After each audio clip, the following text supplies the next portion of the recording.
I recently sat across from an editor friend of mine while he was finishing a piece that, well, it should have changed everything. Okay. At 8:17 in the morning, the draft on his screen was just electric. It followed the money directly to the ceiling. It named names. It asked these questions that felt like they could actually leave a dent in the world. So a really powerful piece. Exactly. Yeah. And he wasn't nervous. He wasn't, looking over his shoulder for a phone call from a billionaire or some government official. Right. He just sat there calmly sipping a cold espresso, looking for ways to make the piece fit. Fit. That's the key word. It is.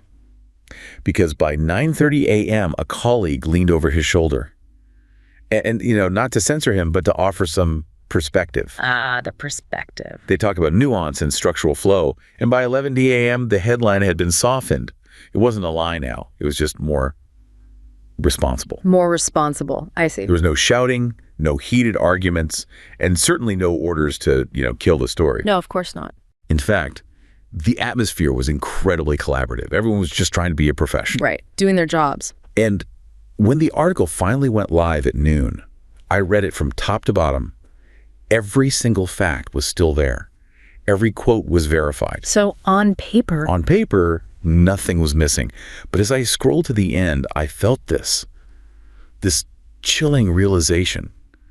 The story was dead. Wow. The teeth had been filed down, the direction had been dissolved into context, and the core truth had been surgically removed without a single drop of blood being spilled. It was perfectly accurate, perfectly balanced. Completely harmless. Completely harmless.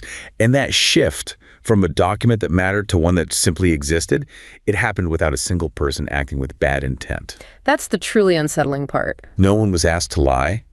They were simply asked to be compatible. Right. We spend our lives, waiting for some big brother to silence us with a heavy hand, but that's not how modern power works. No, it's much more subtle. It doesn't need to break your spirit. It just needs to wait for you to realize that the truth is simply too heavy to travel, and then it just watches as you decide all by yourself to lighten the load. And that story, I think, is the perfect entry point for what we're talking about today. It really is.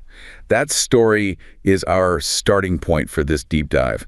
We're looking beyond that blunt, old-school idea of censorship. Right. The government kicking down the door of the newsroom. Exactly. We're focusing on the subtle, systemic mechanisms of power that create what we're calling structural silence. It's a great term for it. It's all about how the modern information environment filters out any critique that is too heavy, too complex, or just too resistant to the flow of commerce. And what our sources show, and I think this is so important for you to grasp, is that we are living in a system where accurate information, the hard structural truth, is not technically missing. It's there. You can find it if you dig. It exists, but it's rendered inert. It's made invisible because it fails the test of compatibility. It's too heavy to travel, like we said. Precisely. And that's a profound shift in how power is exercised.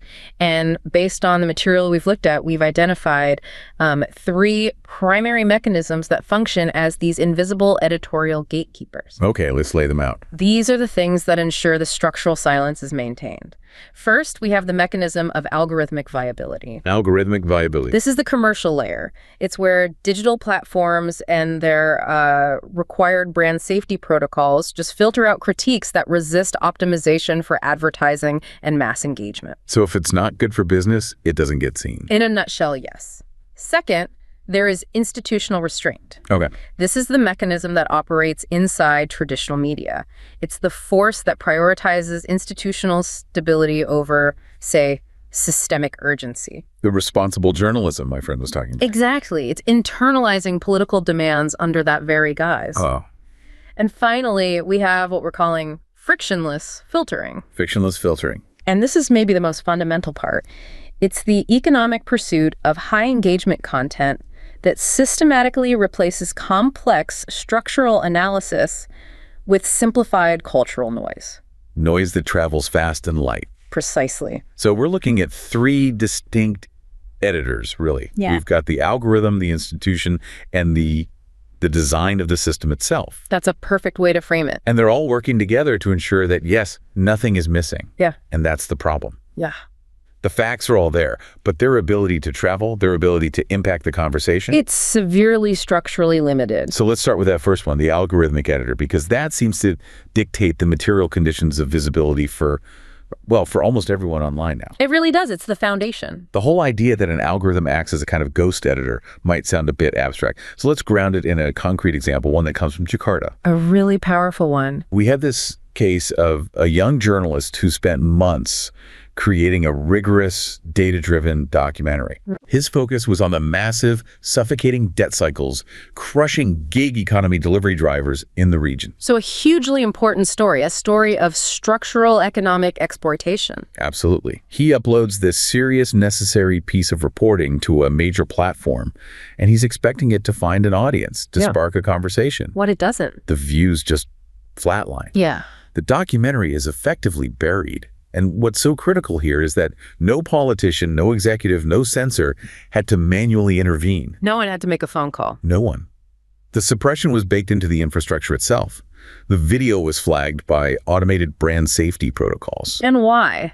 This is the crucial part. It was flagged because the structural critique required him to use terms like exploitation, poverty, and systemic failure. The very words needed to tell the story accurately. The necessary words. Yeah. And those words automatically rendered the content un-advertiser friendly. There it is. So the platform, which is designed to be this high-flow environment for luxury goods, smartphones, watches, high-end travel, it simply has no economic space for a difficult story about financial distress. So we're essentially arguing that these brand safety protocols have, in a way, replaced legislative censorship. Yes, they've become the primary preemptive gatekeeper for what can even be discussed in the digital public square. That is precisely the mechanism. Platform visibility is entirely conditional on its commercial viability. It's not about truth, it's about compatibility. Exactly. For your content to circulate successfully, it has to glide without resistance. It must align with frames that support consumption. And it has to avoid destabilizing the platform's core dependencies. What are those dependencies? Its ownership structures, its ad revenue, and its maximizing reach. The platforms need to maintain a safe and approachable advertising environment, pre-filters structural critique long before we ever get to the nuance of human bias or, editorial framing. So if your story makes the environment financially incompatible, it simply cannot achieve visibility. It's not that it's banned, it's that it's just not viable. It's too expensive, in an intentional sense, to promote. And this brings us to the deeper mechanics of the algorithm itself. Because it's not just about avoiding certain keywords. Oh, not at all. It's much deeper. It's about what the algorithm is fundamentally designed to optimize for. Okay. The platform's financial self-interest determines what kind of thinking is even possible on the network. And we have actual empirical evidence showing that this ghost editor is optimizing for what are called revealed preferences. Right. Revealed preferences over stated preferences. You break that down. What's the difference? Sure. A revealed preference is what you actually do. It's what you click on, what you share, what you spend time looking at. Your behavior. Your impulses. Your impulses, exactly. Your stated preference is what you consciously say you value. What you'd tell a pollster you want to see more of, like indexed news or educational content. And the algorithm cares about one of those far more than the other. Infinitely more. It optimizes for the revealed preference, for the impulse click. And that distinction is the core insight from the Twitter, now X algorithmic audit findings. Right, the audit. That was a big deal. It was huge because it showed a direct head-to-head comparison.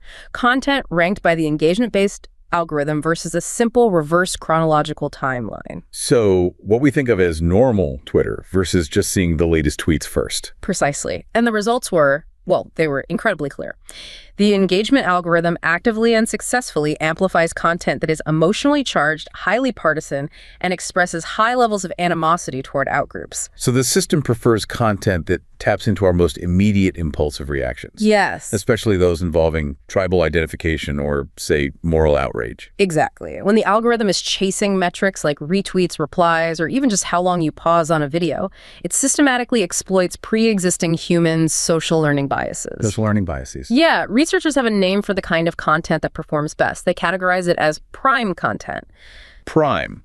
What does that stand for? It stands for prestigious, in-group affirming, moral, emotional, and emotional. So things that make us feel good about our team and angry about the other team. That's a pretty good summary, yeah. Think about this in terms of cognitive psychology. We have two modes of thinking, right? System 1 and System 2. Exactly. System 1 is fast, intuitive, emotional, automatic. System 2 is slow, reflective, rational, deliberate. And the algorithm is built for one of those. It's built entirely to feed and reward your System 1 brain. It's like offering you a choice between a complex tax form that requires 5 hours of reading, that's the structural analysis piece, and a bag of high-sugar chips. That's the viral outrage post. And we almost always choose the chips. You might state that you value financial literacy and systemic knowledge, but the immediate cheap reward of the chip bag of that viral post, it almost always wins the click. And the algorithm knows which one is more profitable. That is incredibly illuminating. So if the algorithm is constantly feeding our impulse brain, how does that translate into the specific type of structural silence we started with? It creates a self-reinforcing echo chamber of division. I mean, the audit's most crucial finding was this. While the engagement-based algorithm did increase the overall time users spent on the platform, which is the core business goal, right? Of course. Keep people scrolling. Right. But users were actually less likely to state that they preferred the political tweets selected by that very algorithm. Wait, say that again? They spent more time looking at content they claim not to like. Exactly. They engage with it compulsively, but they don't value the experience reflectively.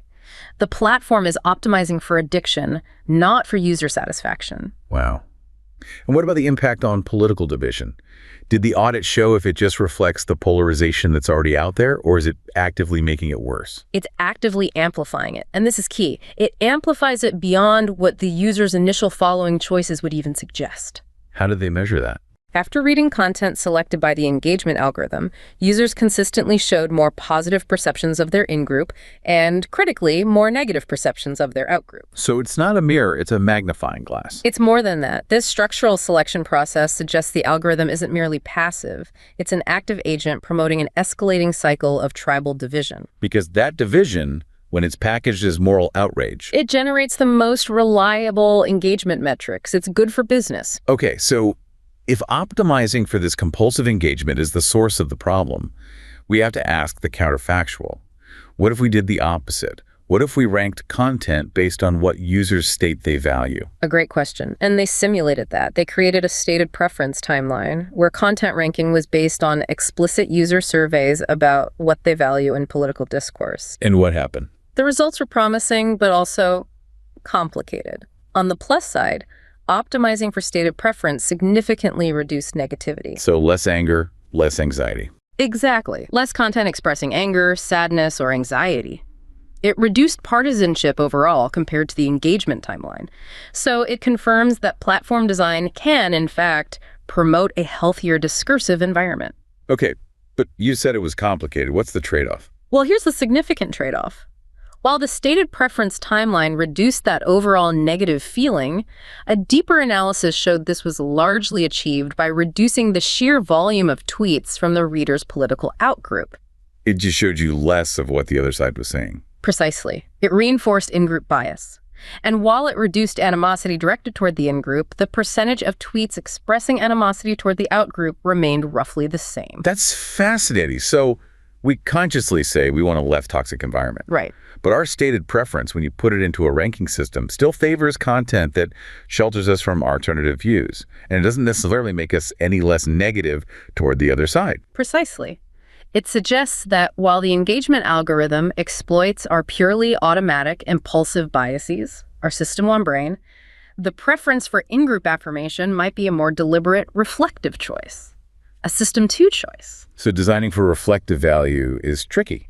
It's incredibly complex because even when given the choice, users often choose comfort and affirmation over genuine exposure to conflicting, heavy, structural truths. And that structural environment, how the platform presents choices and steers our behavior, that's what we need to focus on next. Yes. This brings us to a regulatory concept that sounds technical, but is really critical. It's called digital choice architecture, or DCA. And DCA is simply the way digital systems structure and present options to deliberately steer user decisions. It's like digital shelf placement in a supermarket. That's a perfect analogy. It's about altering the defaults, sequencing the options, making one button big and colorful and the other one small and gray. The accept all cookies button versus the manage preferences button. The classic example. And in the context of platform power, the proposed Digital Fairness Act, the DFA framework, it aims to treat DCA as a commercial practice. So to regulate it. And to assess its fairness based on its cumulative impact on a user's autonomy and their self-determination. So it's about regulating the structure of decision-making, not just the content or the data. Exactly. And if we circle back to our original problem, that heavy story that just can't travel, the structure of DCA and algorithmic viability explains exactly why. It does. The fundamental conflict it remains. Heavy stories, structural analysis, nuanced political critique, anything that requires your time and cognitive load, they slow down circulation. They create friction. They create friction, and they resist the optimization metrics that underpin the entire DCA model. And therefore, they are systemically lightened, simplified, or most often just replaced entirely by frictionless content that's designed to travel easily. So the algorithmic editor doesn't need to ban the truth. It merely decides that truth is too expensive to sustain. Okay, so we've established these commercial pressures that create structural silence. Let's pivot now to how that silence gets internalized within traditional news institutions. Right. Especially when they operate under the gaze of a powerful state. This is where we examine the institutional editor, and we could use that stark example from the Singaporean newsroom. Yes, it's a perfect case study. We talked earlier about the veteran editor guiding the junior reporter on that migrant worker story. The one about systemic failure in labor housing. Right. The initial draft was sharp.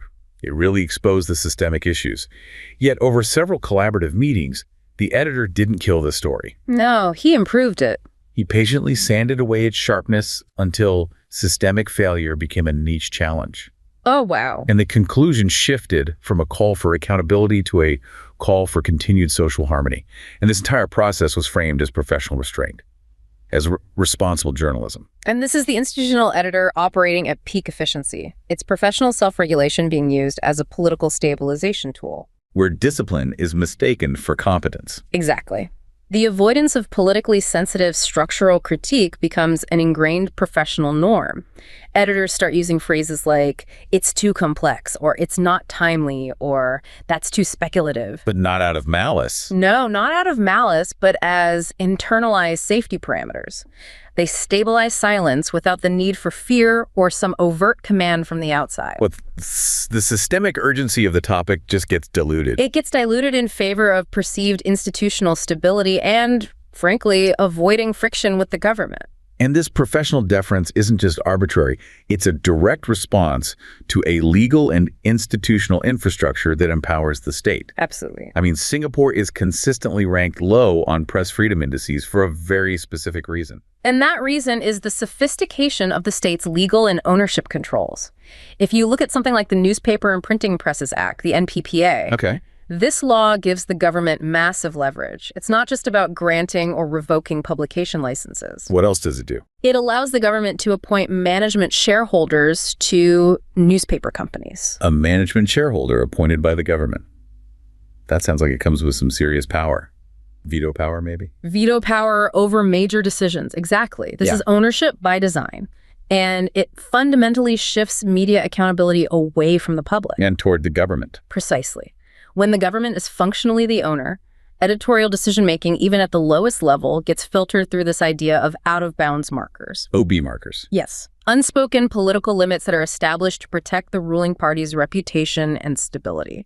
So you have highly professional journalists, but their routine of objective reporting becomes this ritualistic application of neutrality that often overrides any genuine democratic purpose. And this creates what you call the Singapore paradox. Yes. The ruling elite aggressively pursues market-driven economic growth and global competitiveness, yet they sustain this growth by dampening democratic feedback and controlling public discourse. How do they manage that balance? They use what's sometimes called calibrated coercion. Calibrated coercion. It means applying just enough force, like the threat of denying academic tenure to a critic or blocking career advancement, just enough to contain dissent without provoking some massive international moral outrage. So the journalist knows. The journalist knows that if they criticize the system too sharply, they cease being a loyal citizen offering feedback. and they risk being treated as an opponent of the state. And this issue of institutional control, it extends directly into the digital sphere, right? Right. Because platforms like Meta operate globally. They do. And they often have to deal with states that employ this exact same type of calibrated coercion. Which leads us to this striking geographic double standard. Right. Meta will loudly resist regulation and advocate for free speech in places like Europe. But it becomes deeply and quietly compliant with harsh content restrictions across Southeast Asia, across ASEAN. And that quiet compliance transforms these major platforms into,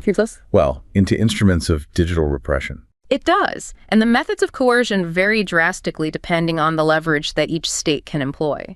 We can actually see 4 distinct models of platform compliance just across this one region. Okay, let's walk through them. Let's start with Vietnam. This is a case of outright state censorship via throttled market access. So they threatened to slow down or shut off Facebook? They did. In 2020, state-owned telecoms temporarily throttled Meta's services. And after that, the platform's compliance with government takedown requests just soared. It went from around 75% to over 90%. And has it stayed that high? It has. It's been sustained. Facebook now routinely removes posts critical of the Communist Party. And critically, they maintain an unacknowledged internal blacklist. A blacklist. An internal mechanism that shields senior party officials from public criticism. That is a unique concession in the region. The institutional editor of the Vietnamese state has effectively outsourced its censorship arm directly to the platform. So the threat of losing market access translates immediately into a permanent, highly technical compliance mechanism. What about a place like Thailand? Thailand uses a different model. It's more targeted compliance combined with algorithmic propaganda. Okay, what does that mean? Well, the state enforces very strict lèse majesté laws, that's Section 112, that criminalize any criticism of the monarchy. And Facebook complies. It complies by restricting access to monarchy-critical groups like the massive royalist marketplace group. But at the very same time, the platform's algorithms were being exploited by state actors. How so? The Thai military's Internal Security Operations Command leveraged the engagement algorithms to run coordinated propaganda networks. So they're suppressing criticism on one hand and amplifying their own message on the other. A perfect dual strategy. Targeted suppression and algorithmic amplification for the state's preferred narratives. That's a sophisticated manipulation, using the platform's own tools against its stated purpose. What about Indonesia? It's a huge market. What are the rules there? Indonesia relies on regulatory coercion and legal ambiguity. Sounds messy. It is. After threats of service shutdowns during periods of political unrest, Facebook registered under these vaguely worded regulations. We're talking about Ministerial Regulation Number 5, or MR5, and the Electronic Information and Transactions Law, the ITE law. And what do those laws demand? They mandate that the platform must remove content causing public unrest within an unrealistic time frame. We're often talking just 4 to 24 hours. That seems functionally impossible to comply with rigorously. It is, and it creates a necessity for systematic overcompliance. Meaning they just take stuff down to be safe. To avoid fines or a shutdown, platforms err on the side of caution. They target dissent on sensitive issues like West Papua independence, often without any rigorous judicial oversight. The short window compels self-censorship and proactive removal based on a minimal review. And the last model, you mentioned the Philippines. Yes, finally we see the Philippines, where the issue is primarily algorithmic propagation over outright censorship. So it's more about what they push than what they pull down. Precisely. During the Duterte era and continuing through the Marcos Jr. election, the engagement-driven algorithms were systematically exploited by coordinated troll armies. State-aligned networks. Highly effective state-aligned networks. They promoted government messaging, intimidated critics, and crucially, they whitewashed historical human rights abuses under Marcos Sr. The platform became the primary vehicle for algorithmically amplified historical revisionism. It's just staggering. It's clear that in the absence of strong regulatory pushback, these platforms become extremely pliant actors. They just respond to whatever brand of coercion each state offers. They do. But why are the existing governance frameworks so weak? Why do they allow this wide array of digital repression to just proliferate unchecked? Well, the governance frameworks in the ASEAN region are, to put it simply, structurally misaligned. They prioritize economic integration and regulatory coherence, big goals like the ASEAN Digital Master Plan 2025. But they're missing something. They are crucially lacking explicit human rights safeguards. Furthermore, They often use these vague catch-all terms like fake news, A term that can mean anything. and which is easily weaponized by states to justify broad censorship that targets legitimate dissent. And there are no enforcement mechanisms. The enforcement is inherently weak across the region, so there's very little to check the state platform complicity we've been discussing. Global standards, things like the Global Digital Compact or the Declaration for the Future of the Internet. These sound good on paper. They articulate strong principles like transparency and rights-based moderation, but they remain largely non-binding, or they just lack effective local implementation strategies. So what's the end result? The net result is a highly fractured regulatory landscape where platforms can choose profit and compliance over their stated democratic commitments, which allows the institutional editor to operate quietly and very, very effectively. Okay, so we've explored the algorithmic editor, which is driven by ad viability, and the institutional editor, driven by state stability. Our third mechanism is maybe the most pervasive because it's driven by the pure, unrelenting economics of attention. The pursuit of frictionless content. Exactly. Let's consider that content strategist we referenced in Ho Chi Minh City. Okay. She had a very clear choice. She could publish a dense, difficult analysis of land use rights, a story that required friction, time, and effort from you, the reader. The heavy story. The heavy story. Or she could publish a smooth, high-engagement video about a tourist-friendly traditional village that's designed to generate shares and likes with zero political headache. And she chose the frictionless video. Of course she did. And that single choice, repeated millions of times a day, defines the entire informational landscape. We are witnessing a systemic information filtering that has successfully replaced traditional censorship. Because structural analysis is inherently complex. It's fundamentally incompatible with a business model that is optimized for speed, simplicity, and immediate engagement. The pursuit of frictionless content naturally leads to the replacement of heavy analysis with simplified cultural narratives, emotional appeals, and just high engagement noise. And this frictionless experience isn't an accident. Oh no, not at all. It's not merely a beneficial side effect. It is intentionally engineered through design choices that exploit human psychology. And this is the realm of what's called deceptive design. Yes, or dark patterns, as they're often called. These are interfaces designed specifically to coerce, deceive, or subvert a user's immediate decisions regarding their data, their purchases, or their subscriptions.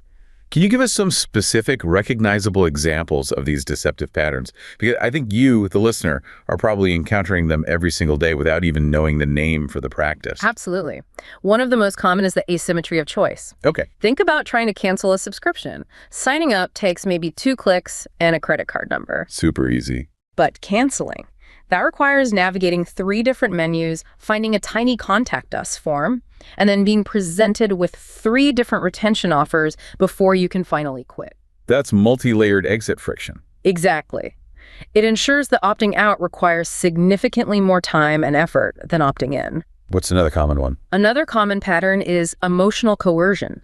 This involves using shame or urgency to manipulate a choice. Like a pop-up warning that says, "Are you sure you want to miss out on this deal that 95% of your friends are enjoying?" That's a perfect example. Or a notification system that artificially inflates scarcity.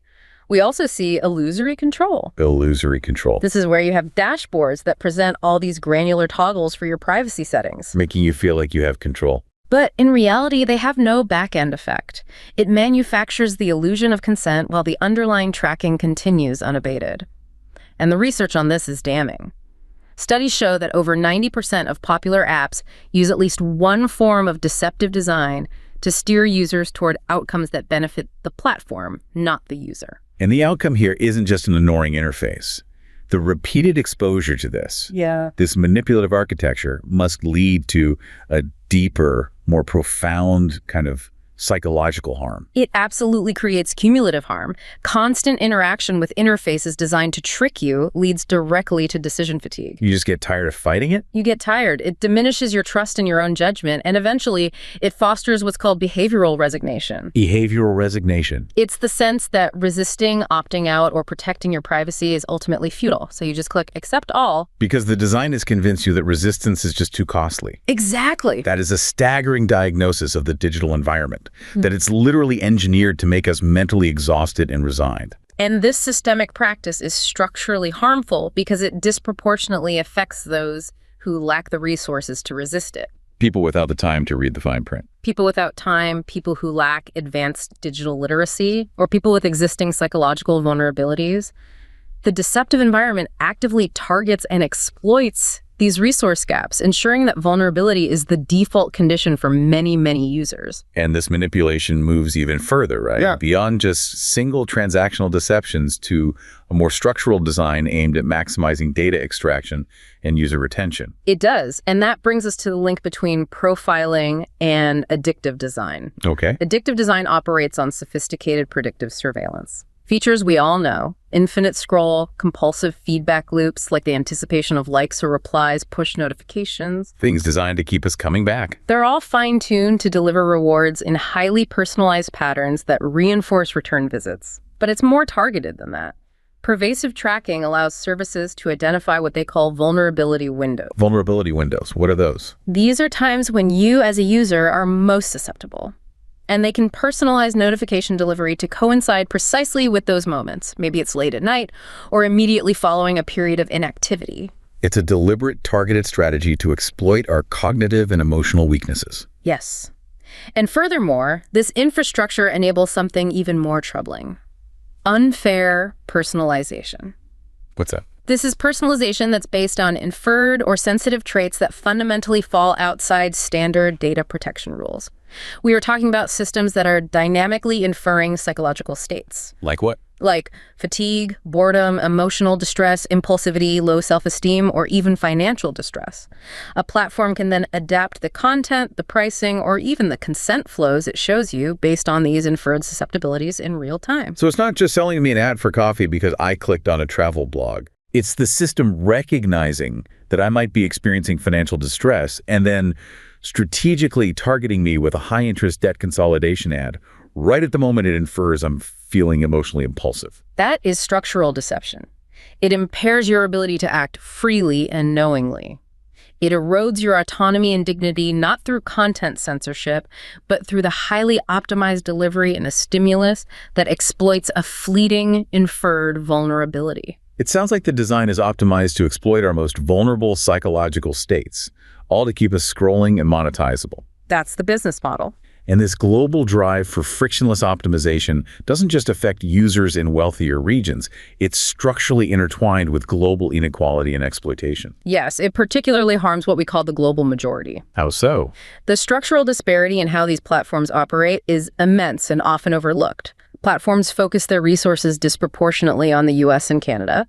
They spend estimated 87% of their moderation time there. Even though 90% of their total user base lives elsewhere. This leads directly to what's called lackluster moderation in non-European languages. And that's a technical problem as well as a resource problem, right? It is. Because of a severe lack of technological resources, specifically natural language processing, or NLP, data for many non-European languages users in non-English speaking countries are at a 60% higher rate of being exposed to content they will regret watching on major platforms. So the technical gap allows malicious content, hate speech, and disinformation to just propagate widely. And virulently in crucial regional languages. And this exploitation extends to the labor itself. The workers holding the line against the worst of this content are often treated the worst. Absolutely. Big tech relies overwhelmingly on content moderators hired from the global majority. It places them in deplorable working conditions to conduct deeply traumatizing work, often without fair compensation or psychological support. And their labor is then used for what? This extracted human labor is then used to build the guardrails for sophisticated AI models, like those powering major language services. Models that often don't even work well in those moderators' native African or Asian languages. So their labor is extracted and systemically devalued. Precisely. And moreover, when platforms try to impose a uniform global community standard, they consistently fail to account for local cultural nuance. Which leads to a dual failure. A dual failure. On one hand, you have catastrophic under-enforcement, which allows violence to escalate, as we tragically saw in Myanmar. And on the other, simultaneous over-moderation, like the documented example of removing posts of village children swimming naked in a pond because it violates a Western-centric policy on child nudity, despite that being a common non-sexualized cultural activity in that community. So the silence we discussed at the start, the removal of complex, friction-inducing critiques, it's just the most economically efficient path for this global machine to operate. It connects everything. It connects the financial imperatives of the algorithmic editor, the stability demands of the institutional editor, and the psychological exploitation of the design editor. They all work in concert. So we've mapped these three distinct but interconnected layers of power that create structural silence.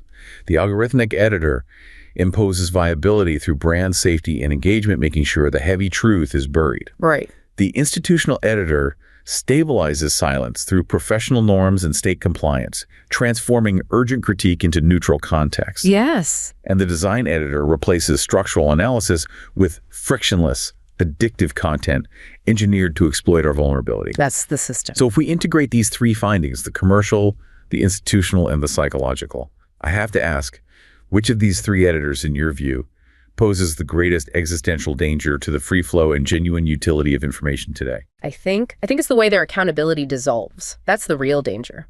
We often look for a single point of failure, a bad actor, a censorial government. But this modern system is designed to distribute the blame so widely that no one is actually accountable. There's no one to point the finger at. Exactly. No single editor killed my friend's story. The environmental cost of its survival was just too high. Go journalist lied. No journalist lied. Professional norms made it unnecessary to pursue the truth to its urgent conclusion. And no platform banned the critique. The algorithm simply ensured it never achieved critical travel velocity. That's it. Responsibility is spread so thinly across design protocols, profitability metrics, and professional norms. And this diffusion is the genius of modern power. Because it ensures that structural critique, naming the economic design, the political failure, the systemic cause, is efficiently replaced by simplified noise. Whether that noise is cultural outrage, a focus on personal failure, or just simple distraction. The system remains entirely intact and entirely profitable because the signal that would challenge it is rendered inert. So the power that shapes our modern world doesn't need to silence voices. It only needs to decide which voices are worth sustaining, allowing what is uncontestable to look like natural self-evident silence.